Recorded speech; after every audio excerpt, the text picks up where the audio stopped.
Hello all. Right, I'm at a undisclosed location. Actually, I can tell you where it is. It's the LTA tennis club. I think it's the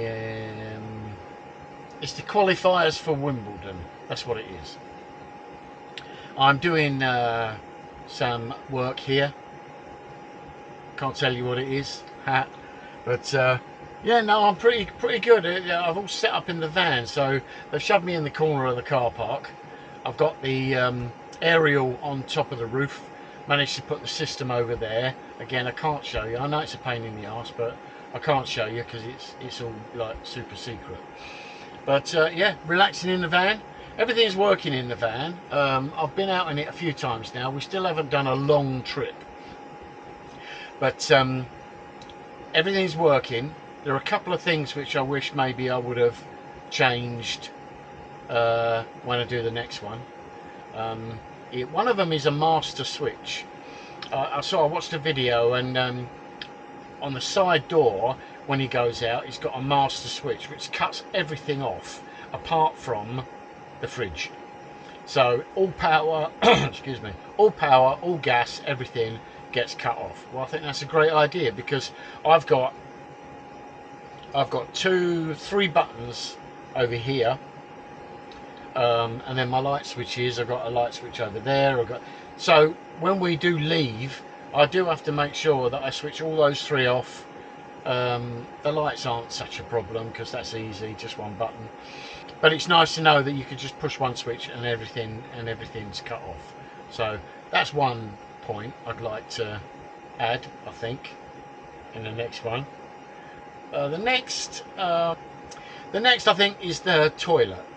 When I built this toilet, I followed a couple of people, Greg Virgo, and there was a couple of others, and they had the toilet on the inside. So when you pull out the cartridge comes out on the inside, which then stops you having to cut a big hole in your van and makes it look a bit more stealthy. To be honest, my flipping van's got bloody mountains all over it. I mean, it's as far from stealthy as what you can imagine. So now I wish I'd have put the toilet the other way, because the doorway is only about that wide, and you know, I've got a bit of a belly on me, so I don't struggle to get in, but I do have to sort of slide my way in sideways. And with the toilet on the outside, I could have had a door the entire width. I think probably would have been better, even for cooking and things like that. You know, you can put your fat ass into the toilet area, and you've got a bit more room to swing around. So that's the other thing I would have done. And maybe, and this is only a personal thing, I would have quite liked one of those bird's eye view cameras, and like security cameras outside. I've got 2 in the rear, so I've got a rear camera and I've got a reversing camera, which is the one at the top. And then I've got 2 side cameras which I've recently put in. I've got a video on that.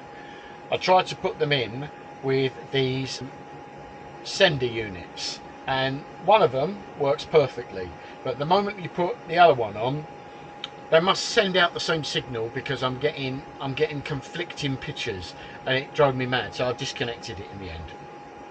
I've gone to AliExpress, and there's a unit, a little box you can buy. Yeah, that's it there. A little box you can buy, and you put all your cameras into that unit, and then only one RCA cable comes out, goes into your monitor. Which case, apparently, I haven't tried it yet, so because it's not installed.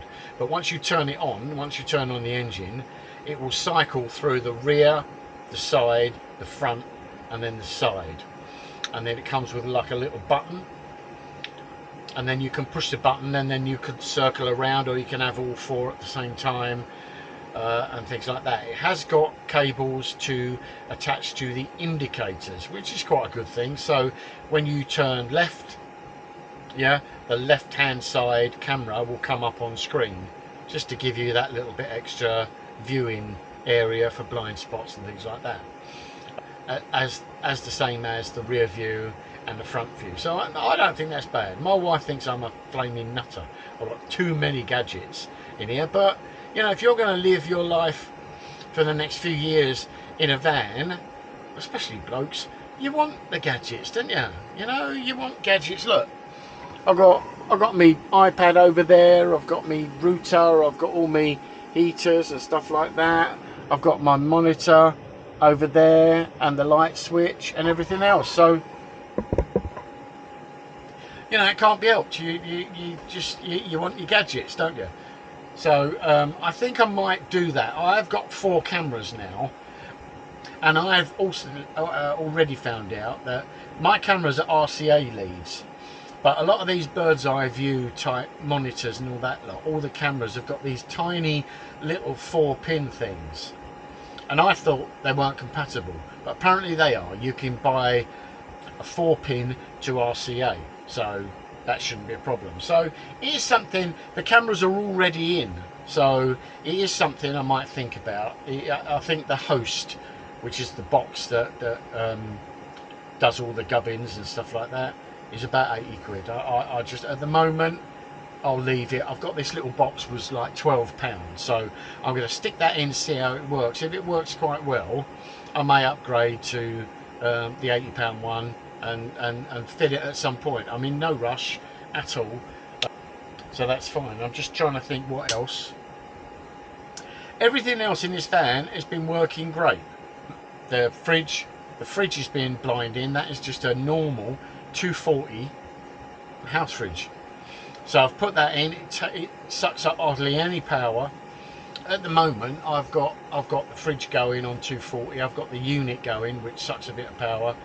I've got the fan on and everything out. My battery is coping with that without any problems whatsoever. So I've seen some videos where they go mad and they've got like 21 kilowatt hours of battery power, and I really can't see what you need that much power for.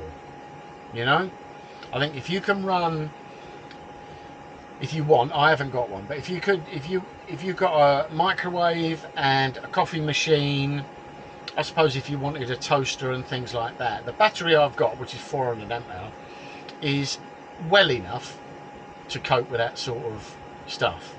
I built the cupboard 1 inch too short, so I can't find a microwave small enough to fit in, so I don't really care. Whatever, we'll cook it on the stove, it's not a problem. Apart from that, I think that's it really. I'm going to give you a full tour when I'm in a better spot. I'm stuck in a car park at the moment. You know, look, I'm stuck in a blooming car park. It's not really the best place to sort of show you around the van, but once I'm parked in a better spot and all that lot, I'll open everything up. I can put the bed out, show you me cupboards and stuff like that. It's funny because I look at other people's vans and I see how good they are, and I think, wow, they just, you know, the workmanship and the engineering that goes into that is really, really impressive. Now, when people first look at my van, they go, wow, it looks brilliant. I mean, you know, you look around now, yeah, it looks all right, doesn't it? Looks really good. I mean, up here, my wife's going to put some rope round, so we haven't quite finished it yet. So there's a few more things that we've got to put in, but when it's your own van, you start picking up every detail. I've noticed that I use Tongue and Groove. I think I got it from Wix. It's about the cheapest place. I made sure I painted it back and front and all that lot, but it is starting to separate. When it gets hot, the wood shrinks, so you get separations, and if you've painted it white, what you'll find is little wood, it starts to separate a bit, and in the winter time, when it gets a little bit more moisture and damp, that will start to expand a little bit. So it's something you've just got to put up with if you're going to use wood. I've seen some fantastic new systems where they use 9mm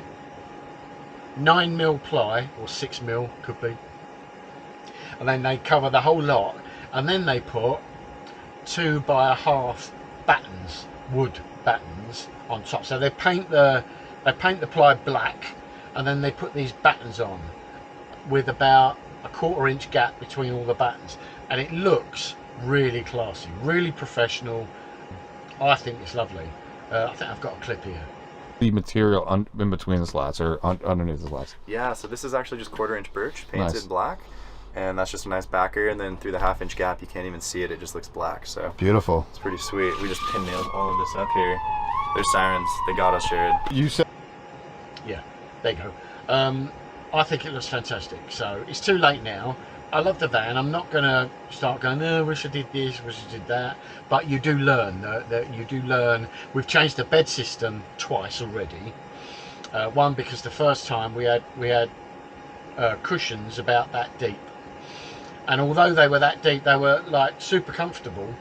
But the way the system was, we put the systems, I kept falling down the gaps. And it was horrible. So what we've done now, I've got two single beds, and then all you do, you pull one over the top. So they're 4 inches, 2 inches of memory foam, 2 inches of normal foam, and then you just pull them out to make a great big double bed. And I must admit, it is very comfortable. So that's the system we've gone for. A lot of people have permanent beds. I didn't want that. I don't know why. I think because we've got a shower and a toilet, we've got our 2 front seats which swivel round, so you've got a little piece there. The table that you're standing on at the moment is one of those lagoon tables, so when the bed's out we can lift the table up and we can put it down in between the 2 chairs. So we've got a really nice seating area and the bed, but we did want to be able to have a really nice L-shaped seating area at the back. You know, in case we get guests, you know, we don't like people that much, but you know, in case someone comes to visit us, it'd be nice to sort of have people that you can quite comfortably sit down. I went a bit mad. I've got a projector screen. My wife thinks again, she thinks I'm a lunatic, but I've got a nice projector screen. I've got a little base that I can put the projector on. Yeah, I went a bit nuts, but you know, it's each to their own, isn't it? I like buying little gadgets and stuff like that. I've got drones and camera gear and all that lot, by which when we do start our travels, I'm going to try and teach some cinematic drone photography and some normal landscape photography and stuff like that. So you might find that interesting in the future. See how it goes. One thing I did want to show you is my little Lego terrorist, right? He came out a couple of years ago, and subsequently got banned almost straight away. So there's not many of them around. So I've stuck him in a little frame, but I love him. Anyway, I'm gonna go because I should really be working. So I'll see you on the next one.